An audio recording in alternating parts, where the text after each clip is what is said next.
Good afternoon and welcome everyone to today's session of the Reggae University, which is titled Everlasting Foundation, in which we will be exploring the musicianship that sometimes under-celebrated aspects of Jamaican popular music. And our intention with this session is really to have the involvement of the artists, like all of the sessions that we do here at the Reggae University. And unfortunately, the way that the scheduling has gone, some of the artists have only just recently arrived and they need to rest and eat. But we are expecting Dean Frazer, the great Jamaican saxophonist, band leader, and musical arranger, at any moment, so please bear with us for a few moments. But rather than delay you further, we thought to begin with some concepts about musicianship in Jamaican popular music. And I'd just like to introduce the other members of the panel, for those of you who are not already aware. To my right is Ellen Koehlings, one of the editors of Riddim Magazine from Germany, Europe's biggest and best reggae publication. Also, to the far left is Pete Lilly, another editor, together with Ellen, of Riddim Magazine. And just to my immediate left, the journalist and radio broadcaster and DJ Pier Tosi from Bologna. So, when we, for those of you who don't already know, I'm David Katz. I'm author of 2 books on reggae music. The first was People Funny Boy, The Genius of Lee Scratch Perry, which was the authorized biography of Lee Perry. And the second is Solid Foundation, An Oral History of Reggae, in which I drew on a couple of hundred of interviews that I've done with Jamaican artists, musicians, engineers, record producers. I really saw that book as trying to allow the artists to express themselves in their own words. And like I said, that's what we'd really like to be doing here at Reggae University. So hopefully when Dean arrives, we can do that. But for the moment, as we consider various aspects of Jamaican popular music and musicianship in Jamaica, I may read some brief extracts from the book. So, one of the things about the musicians, in a way, they're kind of hidden sometimes, because when we think about the public face of reggae, we think about the great vocal trios, or we think mainly about vocalists in general, who are there in the spotlight at the front of the stage, or when a record comes out, their name is boldly, on the A side. So we celebrate the vocalists, and sometimes it's almost like we might forget that the musicians are there. But in a lot of ways, the musicians are the ones that really play the most.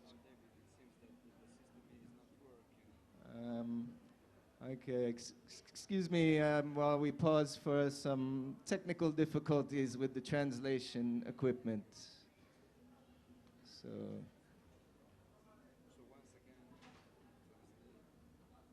Pete, why don't we play a song while we're waiting for technical difficulties? Oh, okay, it's working? Oh, okay.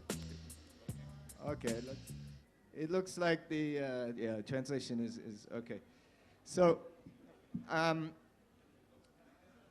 as I say, with the musicians, in a lot of ways, they really are the cornerstones of Jamaican popular music, because without them, nothing would happen. A singer would have no backing, and a DJ would have no rhythm to toast over. So in some ways, it's a little bit unfortunate that they're kind of behind the scenes. I mean, I'm sure you in the audience, you can think about some of the performances you've seen here at Rototom Sunsplash and the incredible contributions that the musicians are making. So, it gives you some food for thought where that's concerned.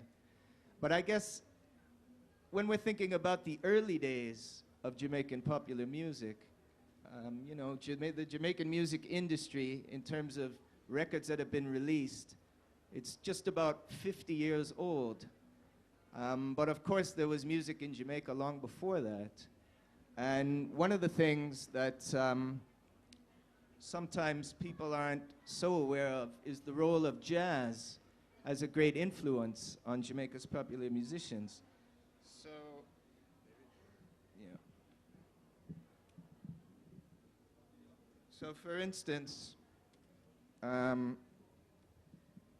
Winston Blake, the operator of one of the longest running sound systems in Jamaica, which is called Maritone, he was talking about, when I interviewed him for Solid Foundation, he was talking about the way that jazz in the 40s, 30s, even as early as the 1920s, was something very important in Jamaican music. So he says, that was the swing era. He's talking about sort of in the era around World War II. That was the swing era, the big band era. Count Basie, Tommy Dorsey, Stan Kenton, Glenn Miller.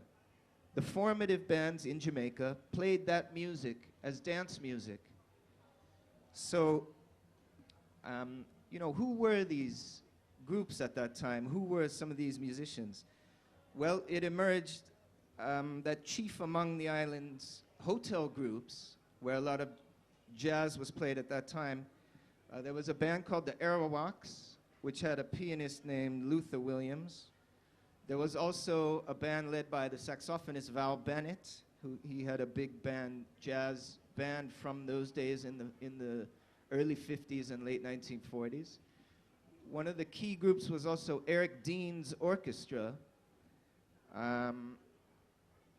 They had one of the most popular live bands in Kingston, and they had a residency in East Kingston at the Bournemouth Club at Bournemouth Beach. Now, Dean's was actually a multi-instrumentalist. He could play many different brass instruments as well as other instruments. But it was chiefly his skills on the saxophone for which he was known, and comparisons were often made to Glenn Miller when people thought about Eric Dean's style. There was also a band led by a trumpeter called Redver Cook, and his band played more at some of the more upper-class venues in Jamaica, society spots like the Glass Bucket Club. There was also a 12-piece band led by a player called John Weston. Milton McPherson had a group. There was the Baba Mata Quartet, the Wilton Gaynaire Quintet, and the Foggy Mullins Trio. These were some of the popular jazz acts in the early days in Jamaican popular music.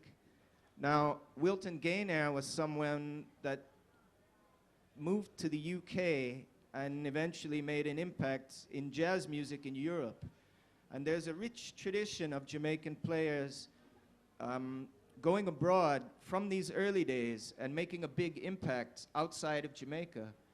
So the great Joe Harriott, one of Jamaica's most important saxophone players from the early days, he's widely credited, and rightly so, with, in a certain sense, starting off what we now know as world music, because when he went to the UK and was active in Britain and Europe, he started to draw in other influences from, say, the music of India and you know, many other lands into his own music. So from these very early times, there are, you know, very important things happening with Jamaican musicians that had an impact far outside her shores. And a little bit later, when the Jamaican music industry starts to become a little more concrete, when people started to begin to make recordings, through the sound system culture, Jamaica's most popular music, especially amongst the peasants, the ordinary working class masses of Jamaicans, was American rhythm and blues, where rhythm and blues music was introduced to the island gradually from Jamaicans who'd gone abroad and brought back records, also from sailors, Navy people who were bringing records to the island. So some of the earliest recordings that were made were Jamaican versions based on American rhythm and blues. But in the late 1950s and coming into the early 1960s, as Jamaica struggled for independence from Britain, to throw off the colonial yoke, and they were searching for a music of their own, searching for a sound that they could truly claim as their own. And, you know, like a lot of things that happen in Jamaican popular music, there's a meeting point of inspiration and creativity, and sometimes things that are unplanned. So one of the things that happened that was not entirely planned comes together in the creation of ska, which is Jamaica's first truly indigenous form of electric popular music, or one of the first distinctive forms to be recorded that had no precedence elsewhere. And one of the key players in the formation of ska was Prince Buster, who was someone who emerged not only as a singer and a record producer, as well as a sound system operator, but in his early days, Buster was used for his toughness, his physical toughness, and he'd been trained as a boxer and ended up working for Clement Dodd, the man who would go on to found Studio One.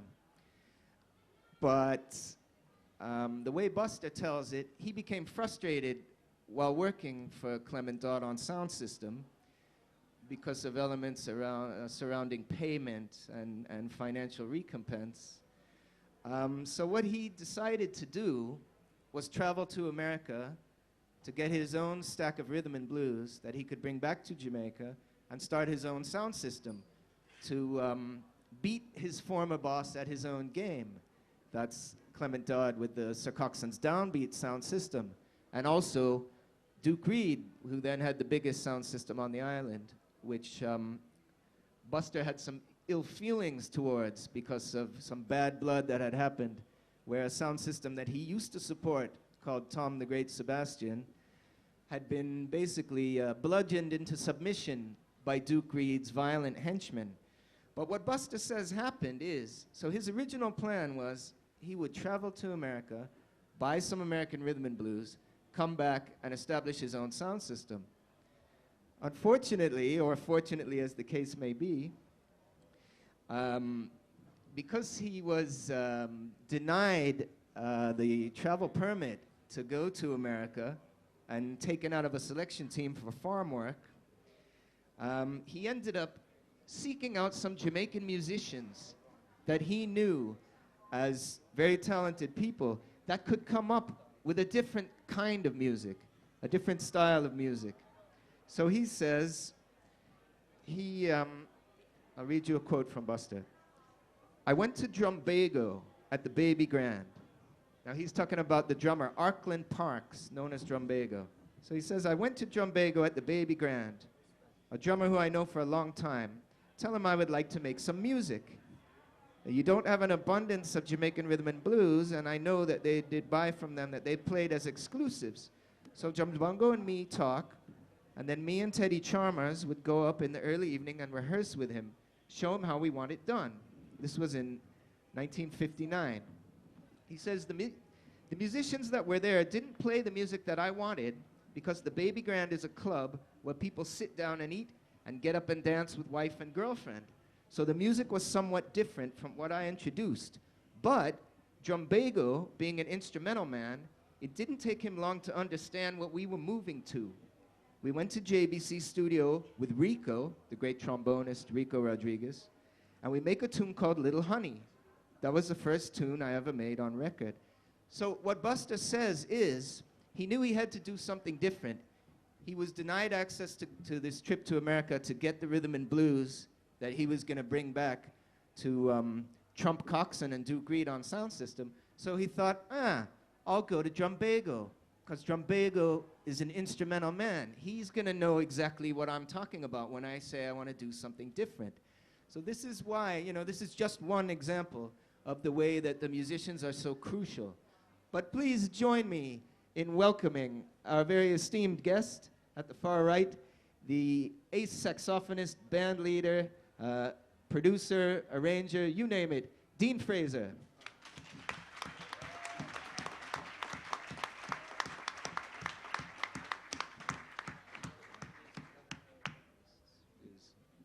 And next to Mr. Frazer is sitting, you know, one of the really, really great young talents, you know. We actually had all three of them on Riddim Magazine, and his name is Duane Stephenson. He has a beautiful album out which is called Augustown. Give a round of applause to Duane Stephenson.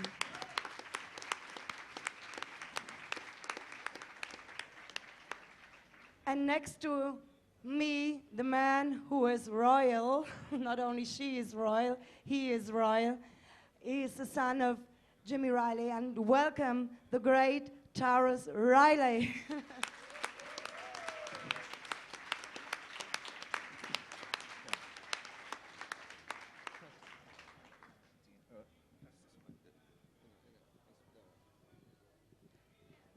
Yes, so greetings everyone. So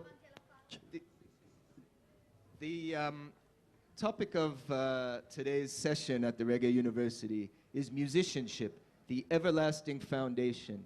And before your arrival, we were giving a brief introduction just to highlight the way that musicians are really the cornerstones of Jamaican popular music, but sometimes they're a little hidden. Their role is almost like a secret. And we'd just like to begin by bringing in a little bit of Dean. We're hoping that you can share your story with us and really try and draw out some of these elements about musicianship. And I remember when I had met you in Jamaica and we'd conducted an interview, and also the Riddim Magazine team, we were reminiscing about some of these aspects. Can you tell us a little bit about your early days where you were growing up in Trenchtown surrounded by music? Yeah, first greetings, and thanks for having us. Yeah. The beginning, the early days as a youngster, young boy in Trenchtown, I was able to see people like Bob Marley, Peter Tosh, you know, the Wailers in general, Bunny Wailer, and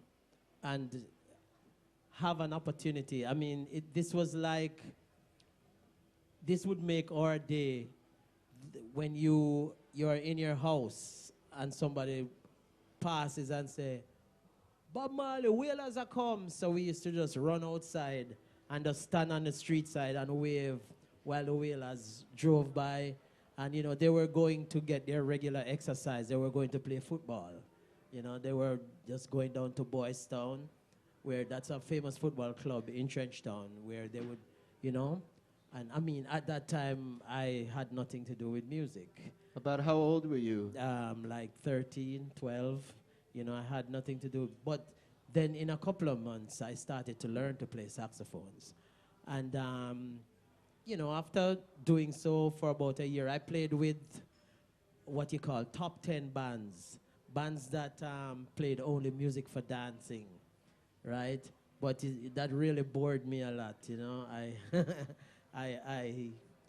I didn't use my talent much, you know. I was just copying things. And so I went to the studios, and I stood at the studio doors for quite a long time. But, you know, just rubbing shoulders with people like Tommy McCook. And I must make this known that Tommy McCook actually gave me my first alto saxophone mouthpiece. Oh. He passed that on to me, and we love him for that still, you know. So, you know, I was able to rub shoulders with people like Vin Garden, Tommy McCook, Bobby Ellis, Edley Bennett, Herman Marquez, you know, Dirty Harry, all these great horn players, you know. And as much as I never got a chance to play in the studios, I got a chance to listen to them and listen what they were creating, what they were doing in studios, you know. So, of course, I just sat there and store all of that. You know, I stored all of that information, you know, and in about 1978, you know, I was called down to Channel One Studios where I played on my first song, Death in the Arena, and then Joe Gibbs Studio called me, and then it was, you know, history from there. But, you know, this whole evolution, this whole musical evolution is, it's hard, you know, but you have to be on top of your game, and you will make it some way or the other, you know, and we worked hard, and we know the meaning of this music to us, you know, and we have to really nurture it and keep it, you understand me, keep it on the level, and, you know, it's a hard fight, but we do try. Okay. Thank you. If I can draw you right back again to those early days, and you were saying, you know, so some great musical artists were around, like Bob Marley and the Wailers and others. But so you say, in your teens, you took up the saxophone. Yes. But how did that happen? Was it difficult to access an instrument, and how did you learn to play? Very, very, very difficult. Very difficult in a sense that we only had 2 saxophones, and it was like about 10 of us, right? So each of us had like 20 minutes a day. So you had to, and we only had 1 mouthpiece each too. So one person would play, then wash the mouthpiece and hand it over to another person. You know? That was where exactly were you? That was in Jonestown, actually. I learned to play on Love Street in Jonestown by a man called Babe O'Brien taught me to play. And you were telling me, and Ellen reminded me before, about he had some kind of a social organization that he'd opened? Yes, well, it was a government organization, actually. It was called the National Volunteers Youth Organization. It was actually a government funded organization that was a part of America also. It's kind of Peace Corps, yeah. It's affiliated with the U.S. Yes, Peace Corps. Right. So they had that little part of the thing. See, so it was like music for the youths and for golden ages, for old people. So, and my auntie was a social worker, so she got me to go there and learn to play. Okay. And so you say you studied there for like a year or so, and then you joined some kind of hotel yes, Sonny band? Bradshaw 7. I call it a top 10 band, but it's actually a very famous band. They actually used to just play real bebop, jazz, and all that, but then they started to play ballroom music, dance music, you know, but at any given day or night, they would play special arrangements of special songs, you know. We would do special arrangements of like things like Shaft, you know, Right. Isaac Hayes. We would do things like Wichita Lineman. We would do Beatles. We would do Jesus Christ Superstar. You know, we would do all of that stuff. You understand? Chicago, Blood, Sweat, and Tears, you know. So, you know, that is school also, you know. Yes. So, and then you say from there, you just started hanging around recording studios? Yeah, I was thinking a little more creative, you know. I wanted to do something that I said that this is what I am doing. So I went to the studios of Joe Gibbs, and I just sat there for months. I would just stay there with my horn and just look, right? I mean, people like Sly Dunbar and Bobby Ellis would come up to me and say, one day you will be playing, but I would just sit there and look and hope and wait. Yes. And then how was it that you came to actually do your first session? Well, I was still doing my top 10 gigs in the night. I used to play at it's called the Hilton Hotel now, but at that time it was called the Sheraton. I used to play in the Junkanoo Lounge. And Jojo, who came, that's a Channel 1, he came there and he saw me and he said, you know, I think you should come to the studios and play. So I did. And also, Joe Gibbs, Errol Thompson, came to the same place because it was a great night spot. And they said the same thing. So I went to those 2 studios, and that's where I started. And you're saying your very first session, you played on Death in the Arena? Death in the Arena. Which became a spectacular success. Big song. So presumably you made an immediate impact and became in demand. Well, that's not where I really made the impact. I made the impact maybe a year or so after that, because I started to play with Dennis Brown also live. And then the first time I went to England, and I met people like King Sounds, who took me to the studios of Treasure Isle back in Jamaica, and I did a lot of recording, a lot of horn work, and that's where the whole, that's where I took off, really, as a horn player. And a little bit later in your evolution, you emerge as a key member of, for example, the 809 band. Yeah, we the People first. We the People, Lloyd Park's We the People. Right. So backing Dennis Brown, typically.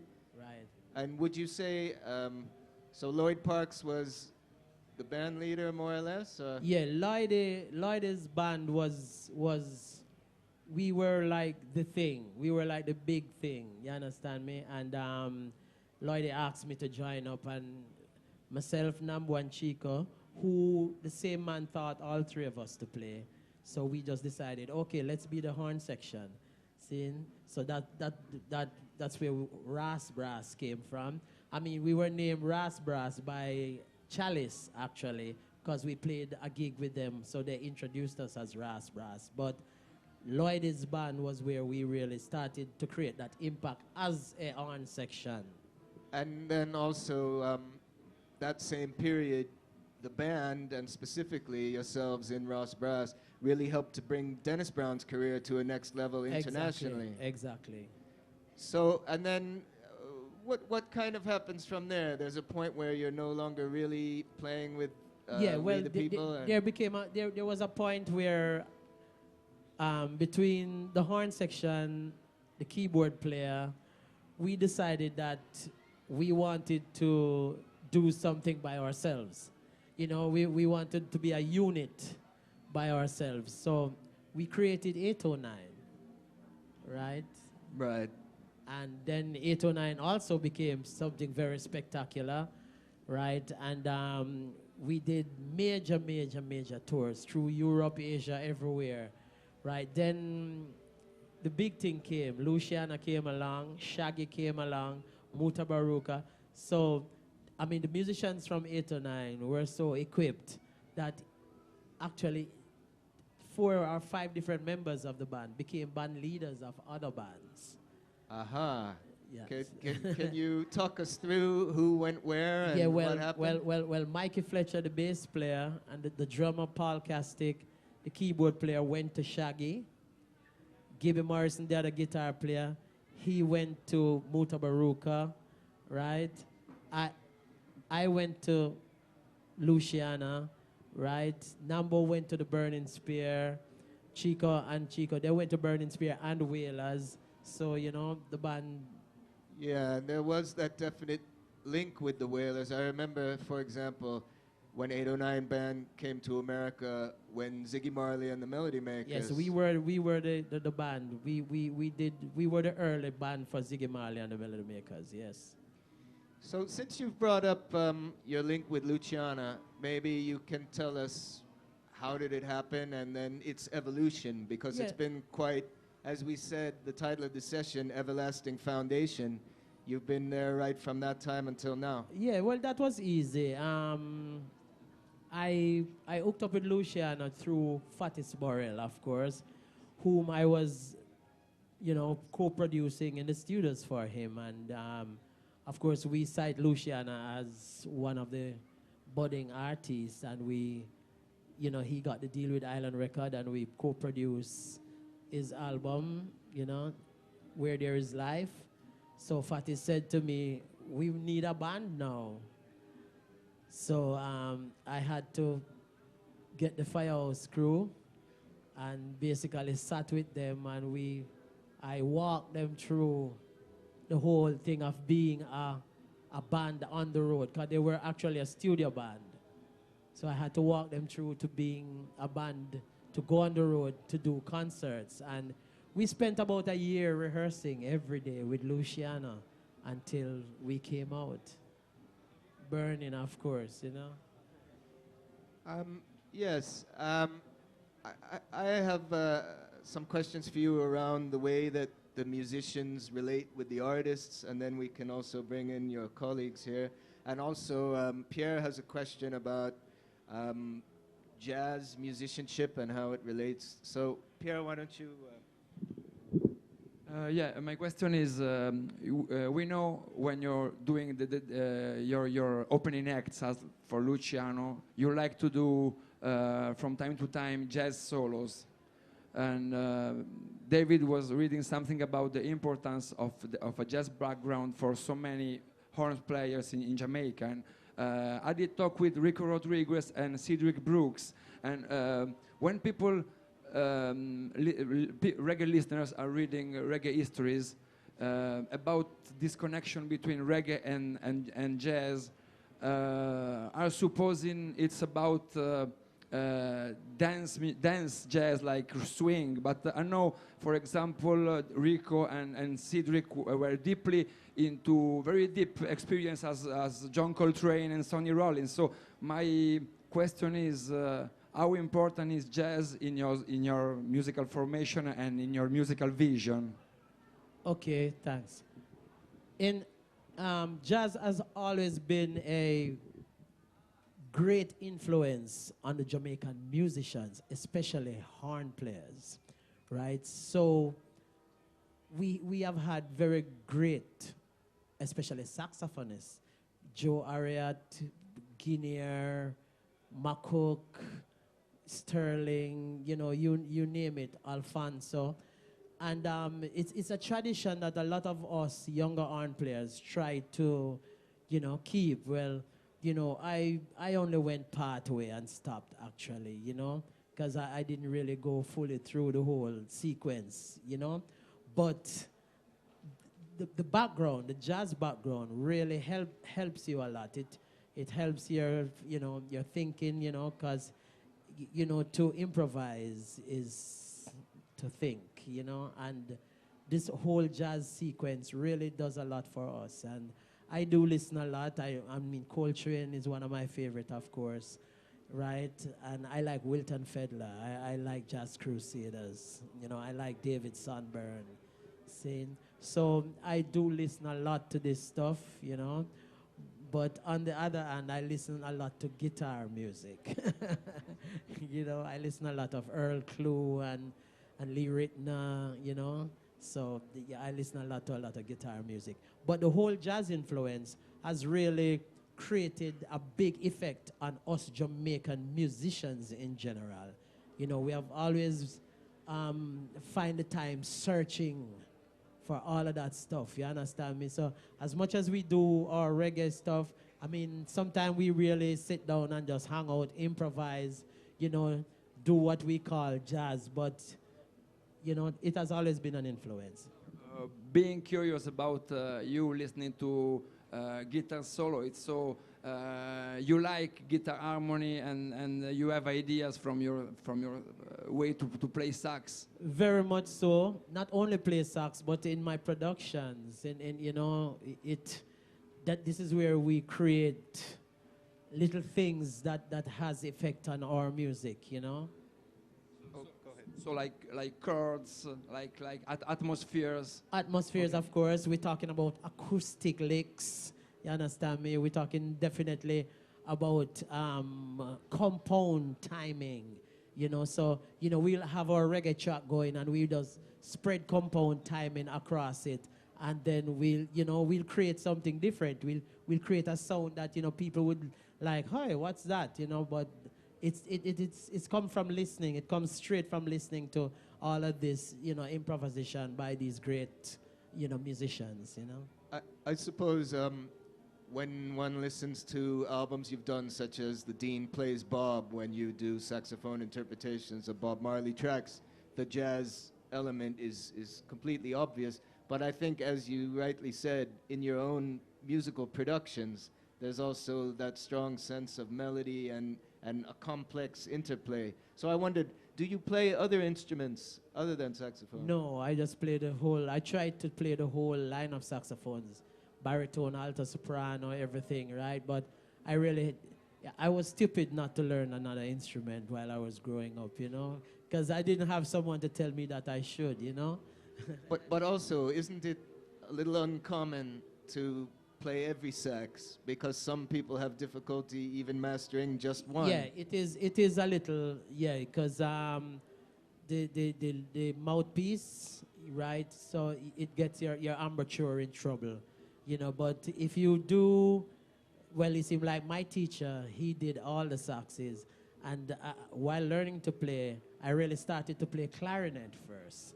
So I was able to get my embouchures adjusted to the mouthpiece, and so I was able to play all of the instruments.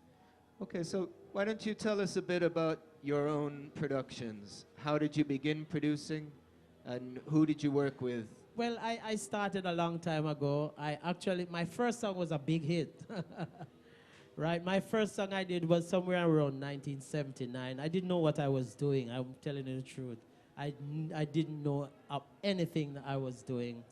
As I said, I listen a lot, and I was also a sound system player. As a young boy, I played sound system, and I had this R&B song that I played every day. And the first time I was going to England with Dennis Brown, I decided I'm gonna produce a song and take it to England with me. So I did this cover version of a song called When I Think of You, sung by the late Rototom. And I didn't know what I was doing. I did the music, I overdubbed saxes, and I also sang the harmonies myself, you know? And after I did all of that, I didn't know what else to do. So Roddy just took the tape and went to England. And the song became a big hit, and that's it. I didn't get any money, nothing happened. You know, that song just flew by me. So that's where I actually started, and I, you know, started to understand. And I really spent hours in the studios listening to the recordings, you know, listening to people like Lloyd Parks and Sly, then Sly and Robbie, then Lloyd Parks and Mikey Boo, the different drum and bass combination. And, you know, I think I realized, you know, what happened, you know, especially when they intertwined, I realized what happened. I saw different sounds. I noticed people like Winston Wright, you know, Willie Lindo, you know, these people who really created a lot of things, a lot of different things, you know, in the music. Gladstone Anderson, his piano sounded different from everyone else, you know. Snapping, his piano, you know, Beckford, his piano sounded different. So, you know, I went to Channel 1, I would listen to Dougie Bryan and Ranchi McLean, play along with Sly, and all these sounds came out different. The studio, and if you listen to records today, all of them sound different. The Studio One stuff was different. The Duke Reed stuff was different. Yet it was the same musicians playing, you know. So I had to sit down, do a little homework, figure out what was happening. So these days I'm producing, I apply the same thing, right? I would use Sly and Glenn Brownie. I would use Sly and Robbie. I would use Glenn Brownie, Kirk Bennett. I would use Chris Meredith and Mark, you know, Mark Dawson, right? And then I would also use Mikey Fletcher and George Miller. I would use Danny Basie. So I would interchange all these musicians and come up with, you know, fresh sounding drum and bass. You know, then I would, of course, add the regular organ, piano bangs, guitar licks, then dead pick guitar licks, then acoustic guitar licks, right? Horn licks, then good harmony licks, and you know, I usually come up with something. Okay. So can you just talk us through a little bit. When would you say did you start to produce more solidly, and what kind of vocalists were you working with? Well, I started really getting into it somewhere around the late 80s, the middle 80s, sorry. This was when, of course, the same Roddy Thomas from that song became very big in England. And I started to do productions for Hawkeye, right? So Hawkeye Records in England. Right. So I co-produced things like Key to the World, right? That was a very big song in England. And I started to do this. But then my major break came when Sly and Robbie and Willie Linder was producing Maxi Priest. Right. And Willie got sick, so I had to take over the voice production of Maxi Priest's album. So songs like Wild World and all these songs from that album, I did all the harmony works, all the voice works, all the horn works, and things. So my major, my confidence then really grew from there, and till I started to do other things. And then Gussie Clark took me, and I did all of the productions, From the Music Works days? Exactly, right? I did all of that. And then with that, Fatis Borrell took me in, and I did all of his work also. And so then I started to do my work also, where I did people like Freddie McGregor, Morgan Heritage, Down by the River, songs like those, and Sanchez, and that's a German, Donovan German, Penthouse. I did one of his biggest songs with Freddie McGregor, Just Don't Want to Be Lonely. I had a big part in that. So, my confidence really grew, and I started to know that, well, you should do this for yourself. So this is what I'm doing now. This is it. Well,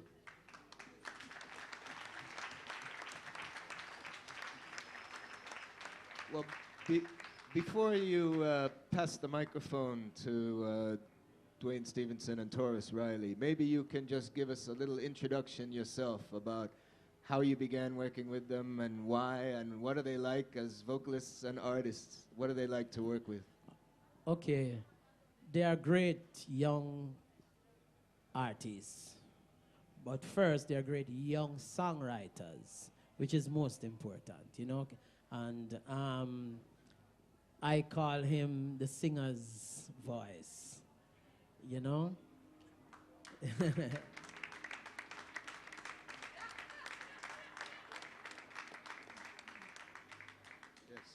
Yes. And he's the creator of lots of things. He just creates things out of nothing. You understand me? So, of course, he came to Jamaica when he was about 17 years of age. And I don't know what he took up residence at my house without me saying yes, right? And I would come in late at night. I would be coming from the studios like 2, 3 a.m. in the morning. And there's somebody there playing a little piano that I have at home, trying to make songs, and that would be Tarrus Riley.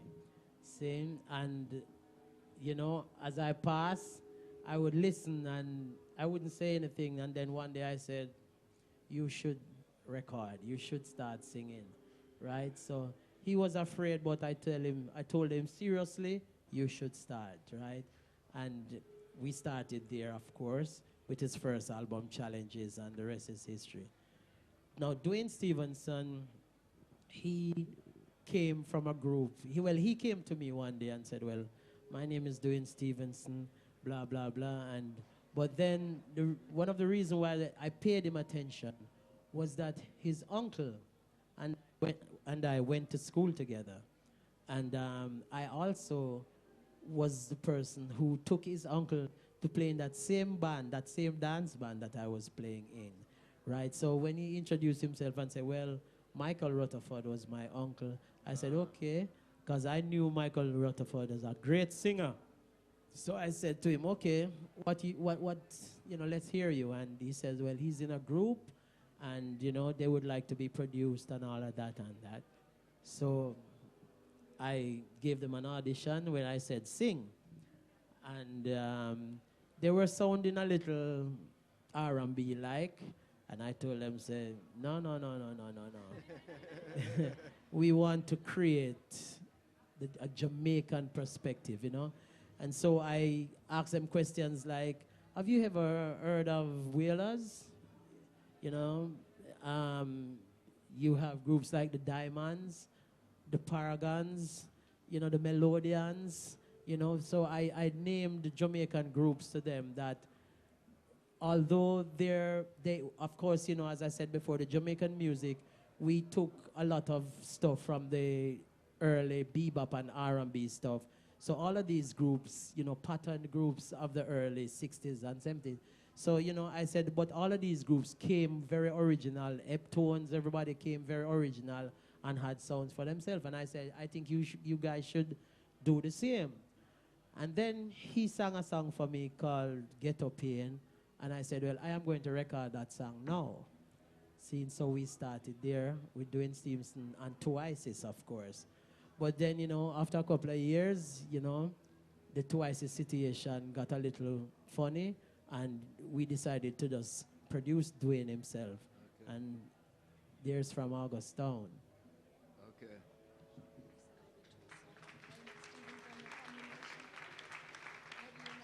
So before we hand the microphone over to Duane, let's listen to a bit of his music.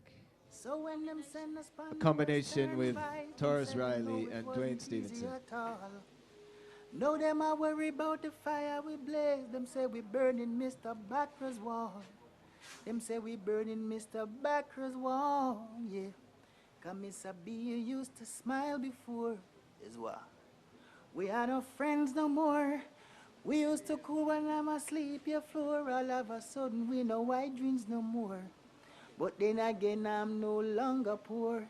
But only Jah know. Why them a fight Riddim Magazine so?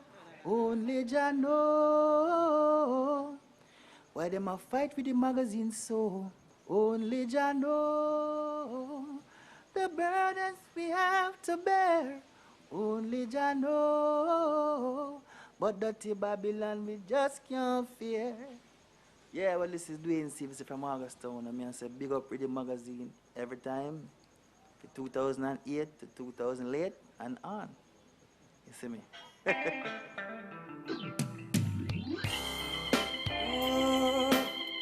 One life to live. Now the positive. Get the best out of every breath. Enjoy your life. Only a little dwells make it a mess. Earth nice. Oh, yeah. Don't let anything or anyone take you away from your smile. Your smile. No, keep in tune and be true to that little voice inside. You'll be alright. Cause it's all in the atmosphere. At times you can see your way clear. Exhale negativity and inhale the positive. And when the world stress you breathe, I'm sure you'll find relief. Exhale, exhale, exhale, exhale, exhale, exhale. Make the best out of every step in this life. No regrets if you fall. There's a lesson in every stride. Oh. Don't let anything or anyone turn you away from your goal.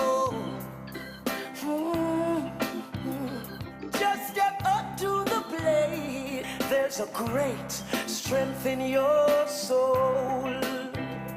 I know, 'cause it's so in the atmosphere. At times you can see your way clear. exhale negativity and inhale your positives. And when the world stress you breathe, at times you'll find relief. Exhale, Exhale, exhale, exhale, exhale. exhale.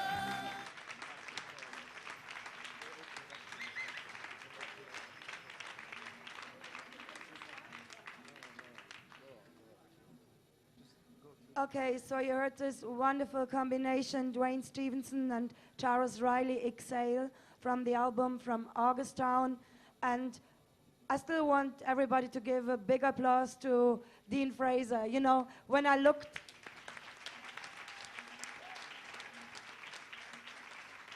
and I want you all to look through your record collection, and there's nearly no record where his name is not on, so he's really like a living legend in the Jamaican music industry. And now I want to go on to Duane. I'm really happy, you know, that you're here. You're not announced on the posters, but we announced it in Riddim Magazine because we knew Dean would not let you, Tarrus, you know, go along with Tarrus and let you at home. So give thanks, Duane, that you come here. I'm glad to be here, man, you know, just enjoying it to the fullest. Yeah, you know, it is the first time you're playing in Europe. Maybe, you know, you tell us about the appreciation or what it's like, you know. It must be a special experience. Well, first to come in, I must say that the energy here is just extremely great. The enthusiasm of the people, the knowledge of the people about the music, it's a great thing, and you know, it's really motivating. You know, the level of intensity in terms of the shows and all is just, it just far surpassed anything that I would have ever imagined. You know, so I'm very grateful for that. And we are grateful to have you here.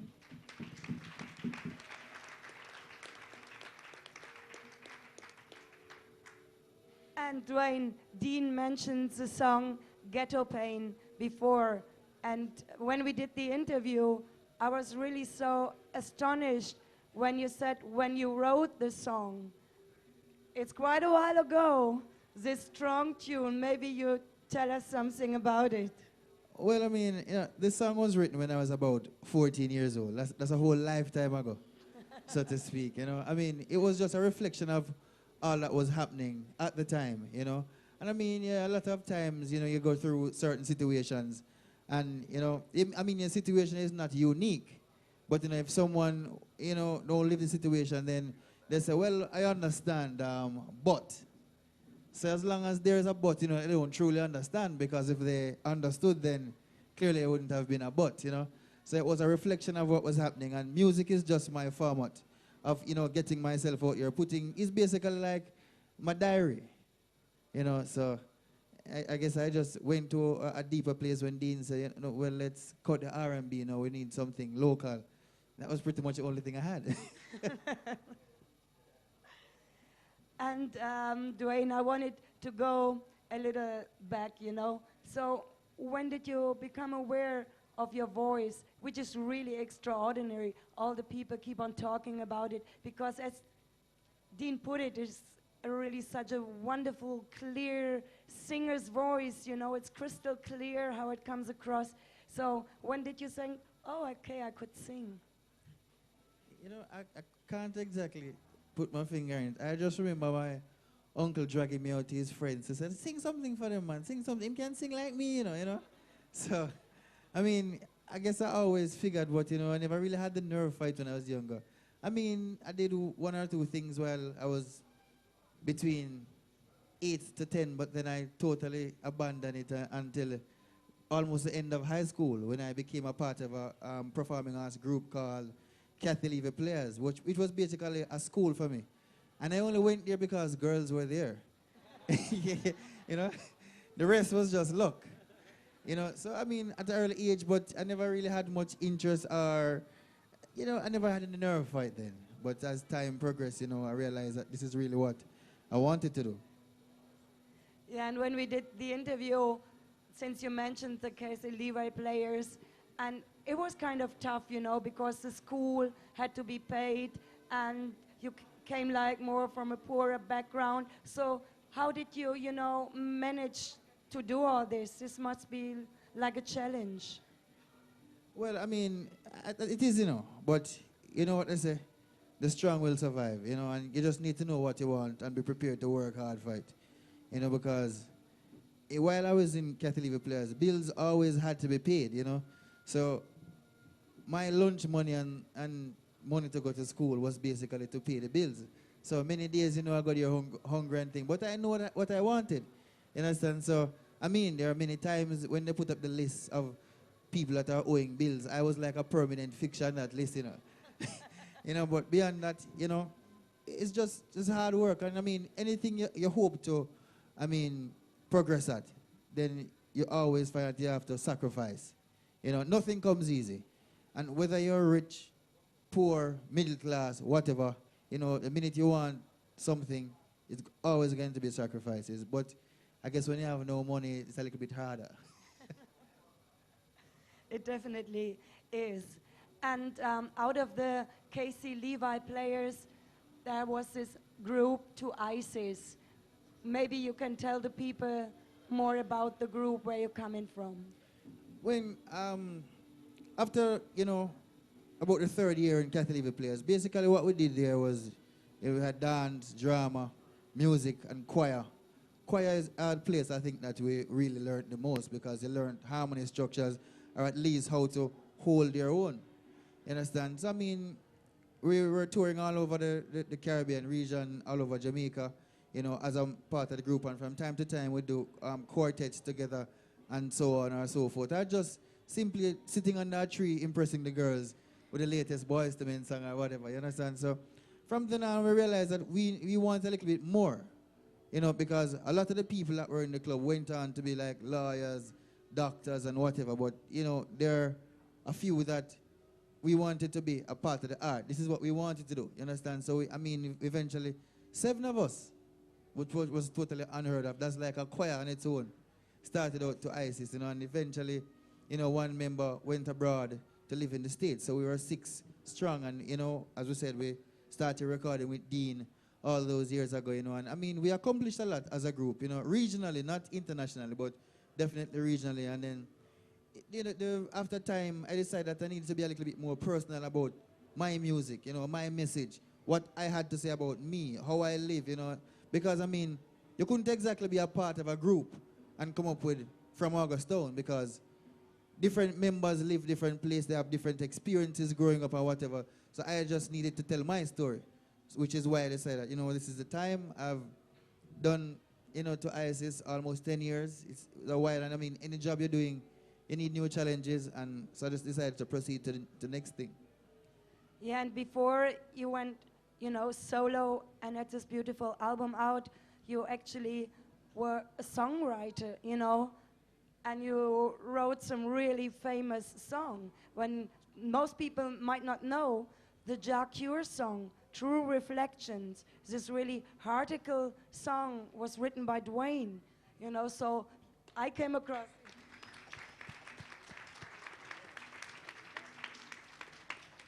So that's actually, to tell you the truth, when your name, you know, was the first time I recognized it. So maybe you tell the people something about it. Well, you know, all the years I did most of the writing as when I was into ISIS for the group, because, you know, from Ghetto Pain, as, you know, time progressed, you develop confidence, you know, till eventually things start to come a little bit more smoother to you, you know. But then, I mean, the first song that I actually wrote for someone was actually written for Lucian and Marcus Heritage. You know, Dean just came to me and said, you know, I need for you to go outside your own limits, you know, because you write these little songs for these people or whatever. I need for you to start write for somebody now. And I say, yeah, which like a virgin? I said, Lucian. I was scared to hell. Because I said, wait, Lucian, but the money, a big money, and I think, I mean, you have to come good, you know? And I mean, you know, it's amazing because of, I guess, the energy brought out that song, and from it was recording and everything, you know, I got a certain amount of confidence, and I started doing a little bit more, and then, you know, always, it started at 1, then it was 2, then it was the brother and the brother, and you know what I say?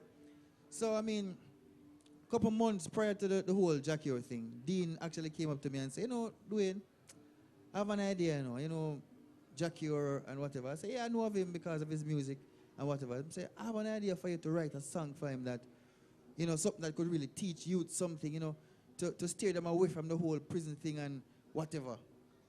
You know, but, I mean, after we had that conversation, it pretty much just died there. But the thought was lingering since then. And then I was approached by Superintendent Wright, which was, you know, a good friend of mine, but on a different basis. And he came to me and said, you know, I know you from Two Ice and whatever, and I realize that you're very focused and you're quick and you take stuff serious. I say, yeah, but you know why? I said, well, I have this thing that I want to do. And he handed me a poem that was written by a gentleman called Sonita Walker. You know, the poem and some ideas with somebody, you know, sitting down, going on about, you know, well, I'm behind these walls now, and, you know, life is hard, and I wish I was outside, and, you know, that kind of thing, you know. I said, yeah, this is interesting, but, you know, it never really made great sense, but it was interesting, you know. And he said, well, let me come straight with you. I wanted to write a song for Jackie. And once he said Jackie, that 4 months of thought process came right back.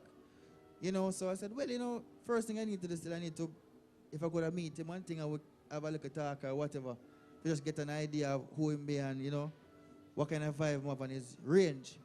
You know, went in, we met with him, and then I proceeded to write the song, and the rest was history. Yeah, it is really like a wonderful piece, you know, really. And maybe you can tell the people now a little bit more about your album from Augustown, which also has like a lot of beautiful songwriting, a lot of personal stories. Well, I mean, from Augustown, as I said, expressed before, is basically my own story, you know, the views of me, from me, you know, where I came from, how I view life because of where I came from, how people viewed me because of where I come from, you know, the growth process in where I came from, you know. So, I mean, that's basically, as I say, the whole album is like a journey through my life. You understand? Directly or, you know, a virgin or whatever. Because, I mean, the themes, the lead single for the album, it's called Augustown. And that's basically a true story. It's about the whole breakdown of the community and when it happened and how it, you know, it happened and stuff like that. You know, so it's a very personal song. And for the most part, well, not all the album actually is like definitely based off my experiences. You know, who knows? Maybe my next album will have an experience about, you know, this whole situation. Yeah, I think, you know, this comes really across. It's just like really an authentic reggae effort, you know, from the musicianship to the voice to the lyrics. So really give thanks for that. I want to give you a big round of applause to Duane Stephenson. Thank you.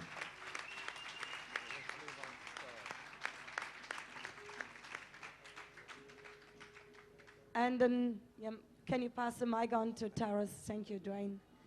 Again, I want to introduce Mr. Tarrus Royal Riley. Oh, my voice is going away, sorry. Yes. And Tarrus, when we met in Jamaica, you were very anxious about coming to Europe. And what is it like now? It's great, man. It's great. Europe is great. It's a pleasure to be here. Thanks for having me, Europe. Everyone, big up. See? Yeah, man. And in February, Tarrus, you know, your album, your songs, not only in February, but you got all the awards in February, but it was just creating, you know, everybody was talking about it. You know, it was just completely special. So how did you feel? You know, it must be a great appreciation. Well, to be honest, when we were recording the music, we had no intentions of winning awards. Even one of the award ceremonies wasn't even around yet. I was just making some good music, you know, just like doing from my heart, how I feel, you know, things that I see, things that I read, and I just put them into music, you know. It's my second album. I did an album before that, and it was a great album, but it wasn't as popular due to distribution. So, you know, from that album and to the second album, we grow somewhere as a young man, you know, and have different views on life, and you become more mature. Some of us put that into the music and sing, and it was a rough time, Mr. Frazer can tell you, because, I mean, we jump on the bus, we do every little thing we have to do to get to the studio, because that was the mission, you know, to just make music. And we come, we sing a song, the song is not finished, we fix it, and you know, it's like a baby, we just nurture it, and that is parables, you know. Simple. Tarrus, we already mentioned your father, the Yeah, man. great Jimmy Riley, who had big hits like Love and Affection, used to And sing in the Devotion. Love and Devotion, sorry. Was it him who brought you into the music, who influenced you to pick up the mic and start writing songs, or how did this all come about? Well, yes and no. My father is a great artist. Is, you know, not because my father, I don't want to sound like I'm bragging. But my father's a great artist, you know, artist. Him have a distinctive sound. He started singing from in the 70s, you know, with techniques and uniques alongside Slim Smith, an ex-great singer, you know, and he's probably one of the only artists in a 3 groups in Jamaica. He always brag about that, say, oh, I've been in 3 groups, you know. And the way my father bring me into the business now was by just putting me in a musical environment. Because even Dean, long before after high school, going to Dean house, I see Dean all the while, you know. I see Dean at the studio with my father doing big people stuff. And I didn't even like music. But me see them and me listen and me look and so and Dean is there, Barry Salmon is there, and Shabba Ranks is over there, and I'm like, Shabba. You know? And yeah, honestly, and you know, you have Freddie McGregor over there and Dennis Brown, and I'm like, Bojo. You know? And you know, me's an 80s baby, so that was my generation. That is what I could relate to, you know? I never really fancy singing because I thought it was like old-fashioned. Because none of my youth wasn't listening, none of my friends them wasn't listening to Barris. Them I listened to Sand and Stitchy and Bojo and that's my thing, yeah? All right? Now, getting into music, no, music is an addictive thing, you know? You get the hardest drugs. Music is a hard drugs. So start doing music now and started to DJ, you know, beat on the decks them and just DJ and DJ. I start get bored. Like more and more with music. I'm start look like at the Wailers and the greats them with Dean Carl, Spears, them and Heptones, everyone, and find out that a lot of the artists who stay around are in tune with the instrument. Now, my mother and father laugh after me, you know, because from a little bit, them give me a piano, and I just pass it. I'm using it as like a cup holder and just eat my food on the piano. But one day, I start ping, ping, ping, and my mother start laugh. I say, you pick up the piano now. All right? And make a lot of noise, And we'd have some virgin who was aspiring to DJ, said we, like Ricky Rudy them, Fremo, and the next Benjamin have named General too. And he was one of the first youth them where even start get like into instrument playing and thing. And say, yo, Tarrus, you should play an instrument even just to understand. And I say, me? He say, yeah, I go sing, you know. I say, me can't sing. He say, you have a good voice, even better than my voice, just because I know about the guitar. The guitar carry me. And I said, don't buy the boots up my head, you know. Me a DJ. And I just play it till me start write songs without taking other people's melody. Because a DJ, how I learn it go, we like listen to Christmas carols, or you listen to video games, or you get any little thing, and you write lyrics to that melody because you don't know how to make them. For example, Three blind mice, da, da. He said, hey, hey, hey, yeah, DJ and the melody. All right, great. So I start to learn how to make my own melodies. And one day my mother hear me and she said, sing. The DJ thing, you have to sing. And she does tell me to sing. I said, I don't know the singing thing. DJ, after high school. Me never going to college. And I used to record DJ songs in between school, like Christmas, boom, bam, bam, bam. So when Mr. Frazer hear me, he must say, sing. And I say, sing. And I sing. And Gibby, sing. Then I say, I'm going to try to sing and say, if me fool like them fool. Well, we start singing, start write music, and we just grow from strength to strength. We grow and do an album. And we find, say, yeah, I'm addicted to singing now. So that's what happened, man. I play a little piano and a little guitar, a little drums, but me's not Beethoven or Ernie Wrangling or anything like that. I just use the music to create sounds and write songs. So that's me still. So you say that you first was listening more to dancehall and felt like this is your kind of music because it was just your age.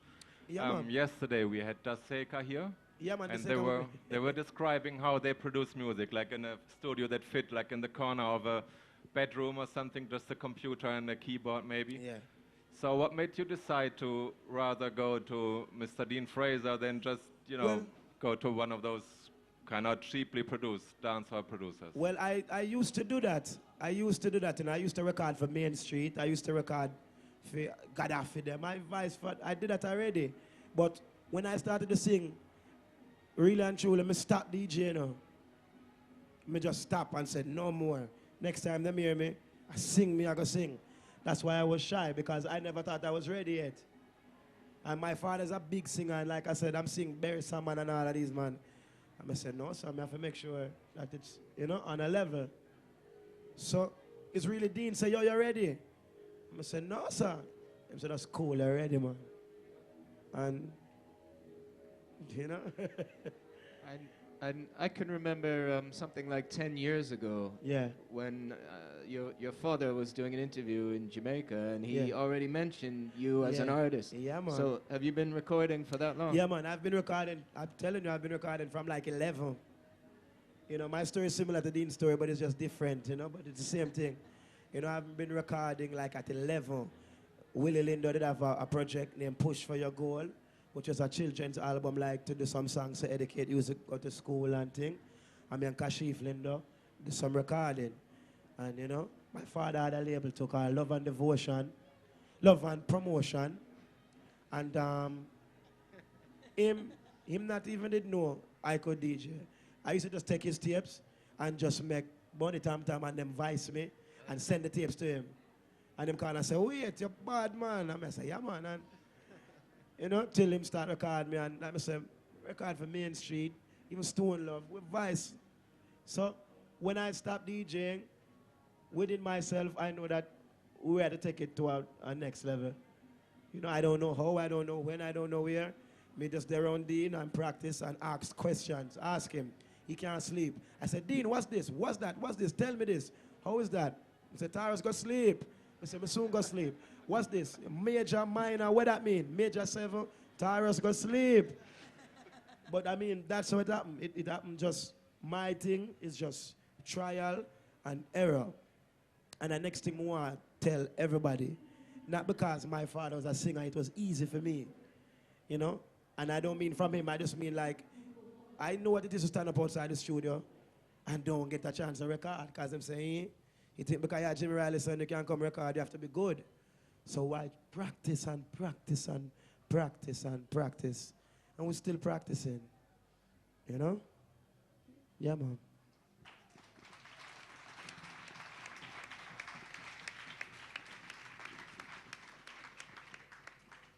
Everybody these days is talking about like record sales going down and not much money making from music. So the way both of your records are produced, it must be very expensive with all these live musicians now, for example, compared to Daseka or any other dancer producer that doesn't need much people to really produce a record. So how did you manage to produce this record and, you know, without going bankrupt? Boy, I tell you, sheesh. Well, honestly and truly, the first album that I did was, we get a lot of strength from a virgin out of Miami. I have a label named Crichton Productions, and he's been in the music for some time. Them also, he was responsible for a virgin named White Mice, who did Jaja Give Me True Love. And him love music, and him write music, and like how you always say, like him see me, and like I live in music vibes through me. Because he's not a singer, but he always have ideas for songs, and the singer, this, that, and we just work and save and do it. Means a man will sing dub plate, for real. And when enough youth do, enough little youth at 16, I buy sneakers, and I put on little money for God's studio. And I tell you that. Ask Dean. I mean, when we record parables, in Jamaican terms, nothing never go on, nothing, it's rough. But, Yeah, well, of course, he used to take the bus to the studios because he actually lives in the country, in St. Thomas. So he used to take the bus every day to Kingston. He used to beg rides, beg somebody to even drop him somewhere and thing. And, but for these sessions, really, we want to acknowledge the Jamaican musicians, saying, because a lot of what you hear on parables and from Augustown, we can't pay for it. We will never be able to pay for that. See, this is just investment from the musicians themselves, right? The Jamaican musicians. And I personally, we have developed a relationship. I personally have developed a relationship with the musicians in Jamaica. See, so if a musician calls me and say, play, I will play, put my arm up, and I'm gone. You understand me? He doesn't have to pay me, right? And these musicians have done the same with me. They have, worked extensively. When another, in one of my sessions, when a musician would come and play and pack up his instrument and go, my musicians, the Robbie Lynns, the Slide Down Bars, the Glenn Brownies, the Con, Mitchum Chins, the Lamont Savories, the Bowie McClockins, these people would sit down and say, Dean, listen to this. Let's see. I think this is needed. I think this can be added.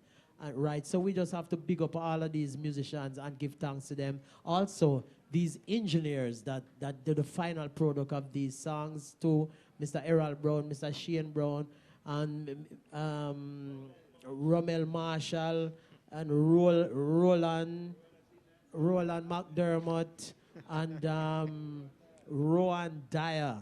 These people really go overboard in making our music what it is today. So we have to big them up and give thanks to them for doing so.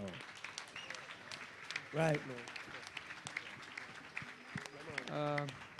Going back to musicianship, I have a question about the rhythm thing compared to your work on those two beautiful pieces of music.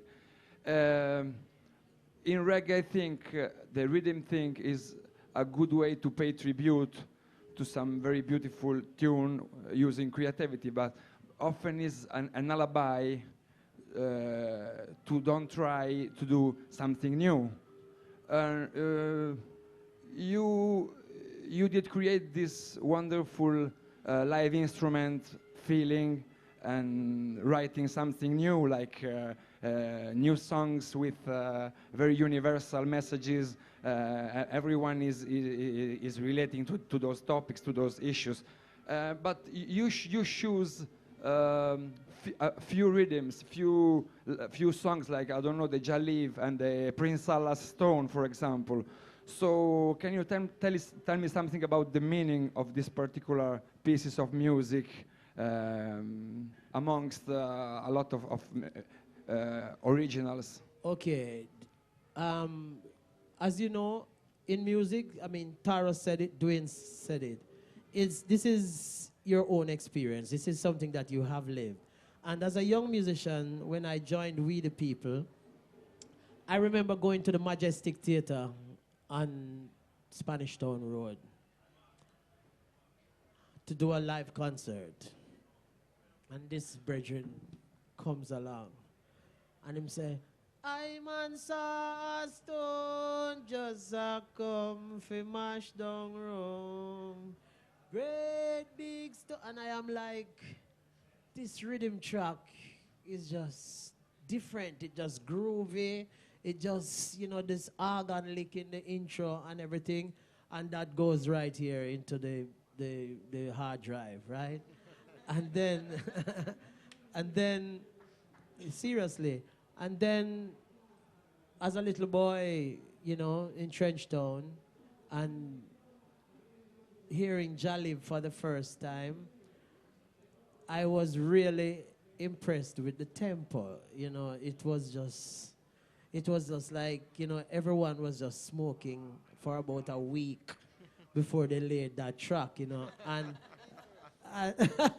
and actually, yeah, we really just we did something else, yes, right, but that track was always in the back of my mind, and I was doing a session, and I laid the track, right, and I said, you know something,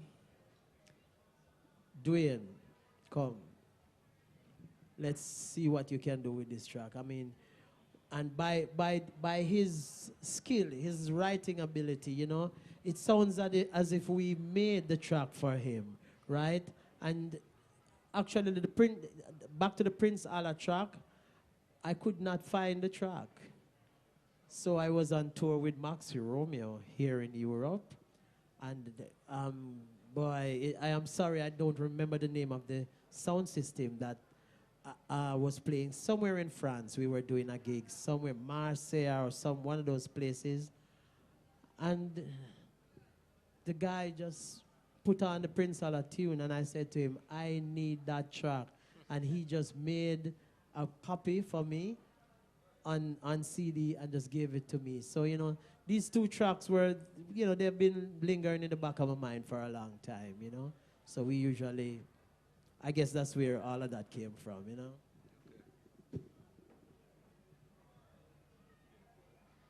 Okay, so we'd like to open it up to the public to put your questions to Dean Frazer, Duane Stephenson, and Tarrus Riley. Do we have some questions from the audience about musicianship or, yes, please come forward and take the microphone.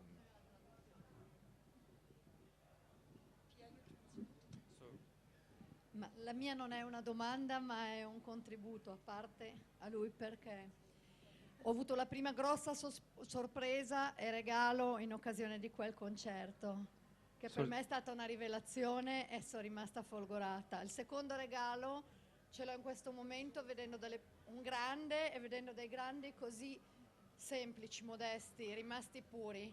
Traduco. E la domanda la pongo a lui invece, perché mi è sembrato, sono quasi certa, che l'altra notte fosse in dancehall. No. Mi è sembrato e avevo la curiosità di sapere che impressione, Tarrus, che impressione aveva avuto da questo momento. You're just arrived here today, Tarrus. Yeah. So it's impossible you were at the dance hall yesterday night, I think. Okay.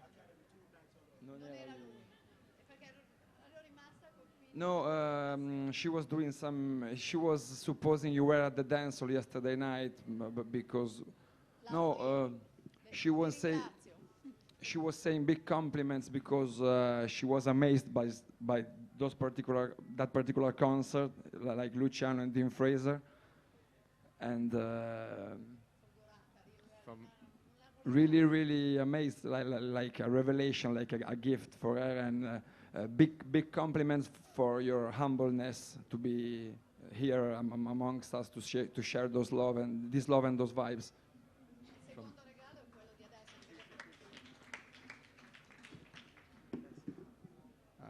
Next question from the audience for our guests.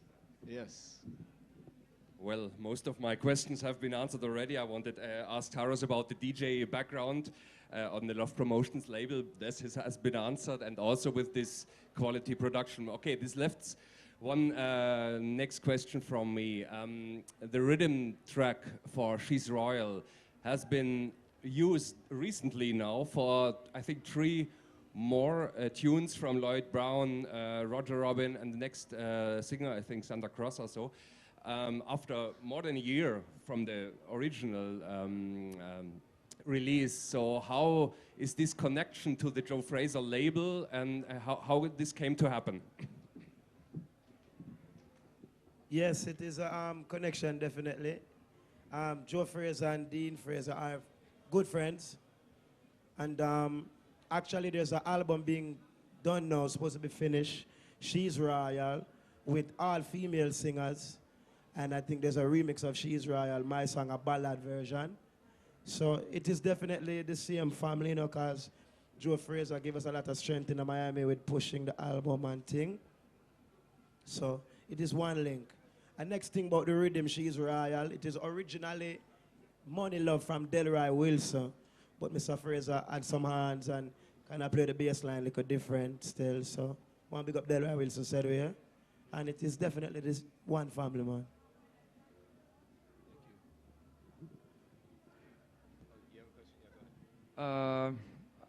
We have a couple of questions. The first one for Dean. Can you tell the audience the wonderful story when you did play Redemption Song at Reggae Sunsplash 1981? Oh, okay. 1981, when Bob Marley passed, I was actually on tour in the U.S. About 2 months after he died, and back up. When Uprising came out, for some reason I had this idea of recording Redemption Song. So I went to the studios of Joe Gibbs, of course, and I gave them the idea of letting me record Redemption Song instrumental with a piano track. So they didn't take it very seriously. So what happened was Franklin Wall, piano player Franklin Wall, you know, right? He and I, Bubba and I, you know, we were schoolboys, we were young boys and things. So what we did in the evenings at Joe Gibbs Studios, Errol Thompson, the engineer, the late Errol Thompson, gave us the opportunity to express ourselves. He would just put on the tape and we do what we wanted to do. So we just made Redemption Song. And they would never release it, not even mix it. But on the death of Bob Marley, they started to take it a little more seriously. So they did it, and they released an album called Black Horn Man, which was about my first album, somewhere around there. So when we came off tour, we had a Sunsplash with Dennis Brown. And just before Dennis Brown came on, I came out and I started to play Redemption Song.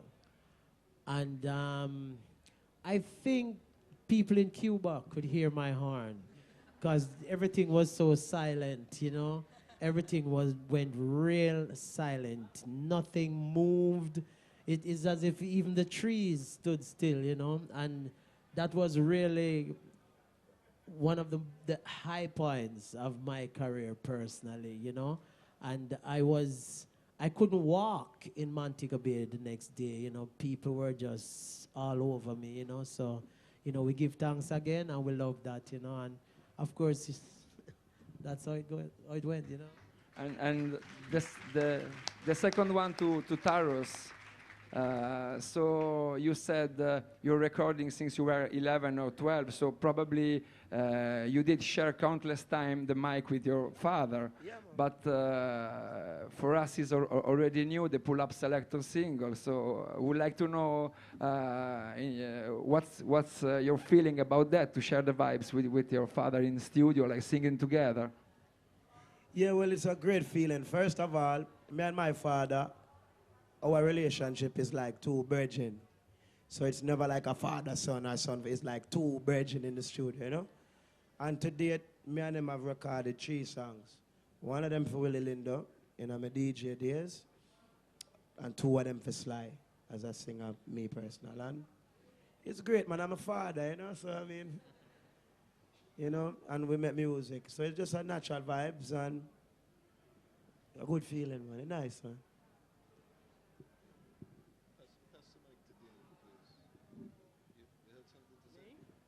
You had something to add, no? Okay. Oh no, I wasn't saying that's true. Okay. You know, they really, him, Tarrus and his father, them really behave like 2 brethren. You know. Okay. I have another question for Dean. As we just mentioned Bob Marley, I think I would like you to talk about your connection to Bob Marley, which goes further than just you watching him play football and you playing his songs. Many people might not know, except they read Riddim Magazine, they might not know that you played for him. Okay, actually in 1979-80, I was summoned to the studios of Tough Gang by Bob Marley, which I played on his album, called Survival. Since I did songs like Ambush in the Night and the famous Wake Up and Live, in which I took an alto solo in the middle of the track and all of that. And Bob Marley really, really, really loved it. After that recording, he actually asked me to be a member of the Wailers. But at that time, I was playing with Dennis Brown, and, you know, I told him I couldn't just, you know, do that. So he was impressed with my answer also. And so I became what he called a member of the Wailers when I wanted to. You know, unfortunately, that didn't happen. But the other high point of my life was when I played at the centenary of His Majesty at the National Arena, Kingston. And I was there backstage, you know, and I just heard Bob Marley say, "Dean Frazer, come on stage and take the solo." And the band started to play Wake Up and Live. And, you know, my head was itching like here, you know. So, you know, that was a real great feeling. And, you know, of course, we want to big up the gang again, you know, for him whole view, you know, him vision of this music, yeah, and how far he was seeing, you know.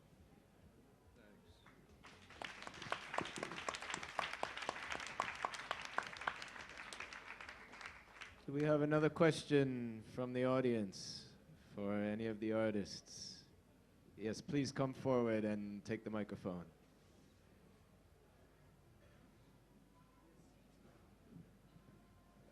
Especially like for Dean, I was wondering, how is your point of view about the evolution, like more and more keyboard players take over horn sections? Like for us, seeing kind of good reggae bands, but sometimes like we miss the horns and they like kind of played on keyboard. What's your opinion on that? Yeah, well, as you use the word evolution, you know, and music is definitely that. It's a cycle, right? And if you remember, maybe, let's say, late 60s, 70s, we had a lot of guitar licks. Dang, dang, dang, dang, dang, dang, dang, dang, dang, dang, dang, dang, you know. I got sunshine, all of that.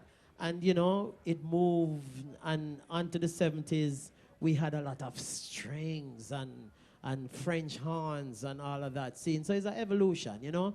And then came the 70s when the reggae music was ba ba ba ba ba. It was all that horns and all of that.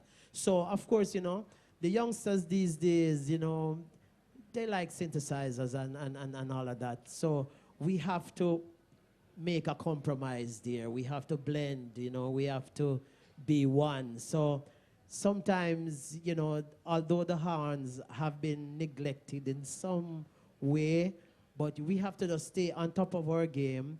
And as I said before, I come now, I start to produce albums, then I reintroduce these horn phrases. And, you know, it's another evolution, and so it goes. See? Bless.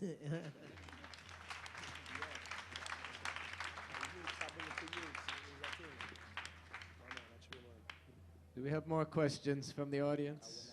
Any questions for the artist.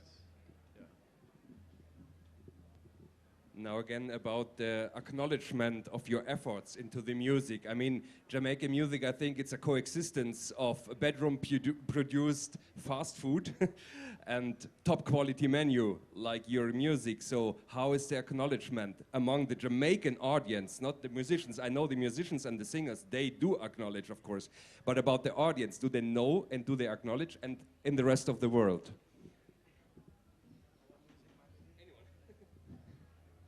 Well, me first. Our music, our music represents Jamaica. Jamaica love it, Jamaican people know good things and them are most appreciative of what we do, So I say they love it, Well, yeah. Yeah. All right. So you see that? Boy. Yeah, man.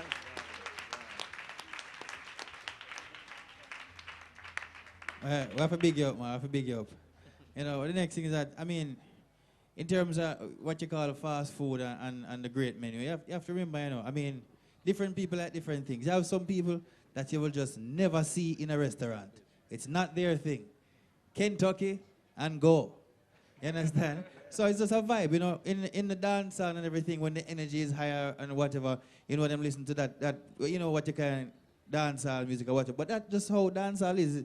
It's basically a breakdown, a high energy thing. It's just like rap versus R&B, you understand what I say? So it's just another aspect of the music. But you can't go to the party the whole night and jump the whole night. You're going to drop down. So it's mood changes, you understand? You get a little of that, the energy go up a little bit, and cool you back with some nice reggae music, then to lovers rock, you're going to jump again. So it's just that vibe. So there's a place fight. You understand what I say? So that's how it goes.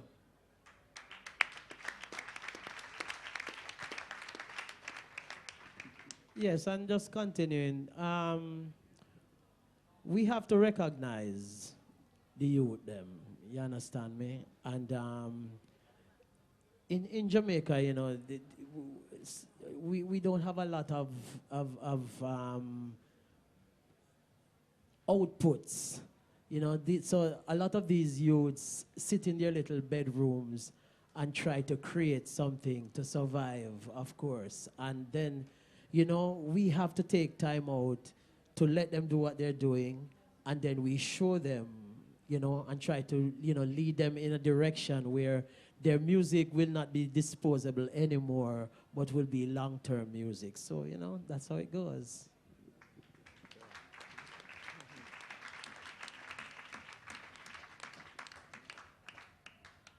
Do we have any more questions from the audience? Yes, please come forward and take the microphone.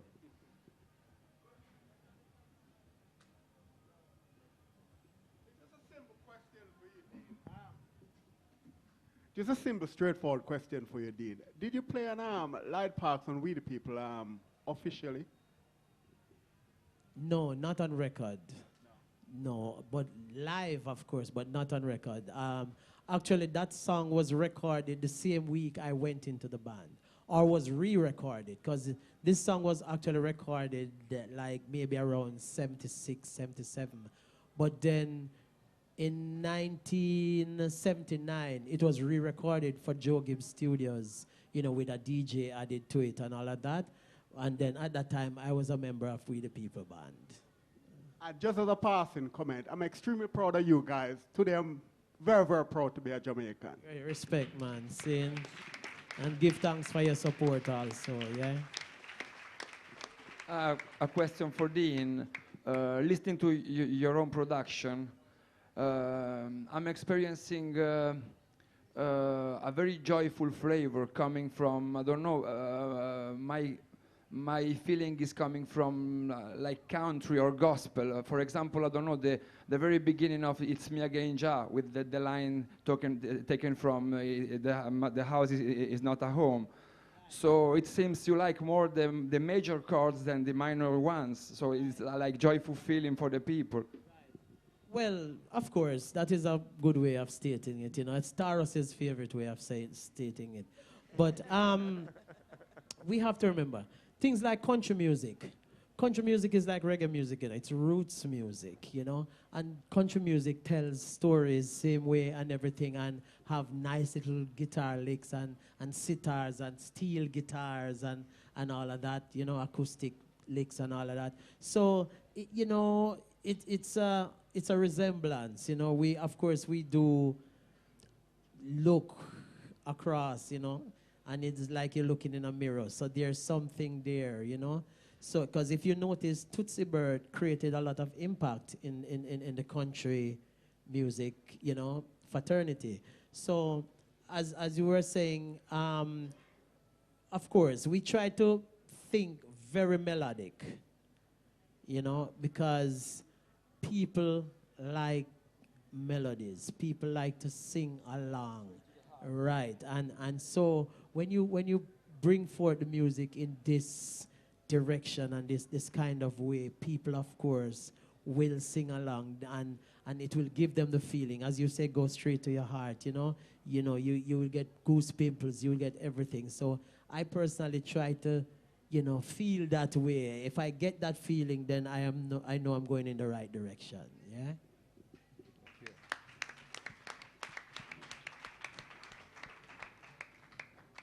Do we have another question from the audience for our panel? Any for our guests? Any other questions from the audience? Any other questions from the panel? Well, thanks very much for everyone for taking part. But just to finish off, perhaps, Dean, can you tell us, are there any projects that you're working on now that we need to be aware of, or anything else that's coming up? Any other artists that we and the public here need to know about? Well, Tarrus and I, we have a new young artist that we will start working with him sometime in the, what you call, the fall, in November, December time. He's young, talented, and all of that. But of course, you know. And his name is? We are going to, we definitely are going to give him a name, right? And of course, one of my backup singers that you will hear tonight, she's really, really talented. She's also a talented songwriter. She wrote the Warrior Love for Etana. And we will start to bring her to the fore very early. And her name is? Sharita. Right? Maybe we change her name, but for now she's Sharita. Yeah, man.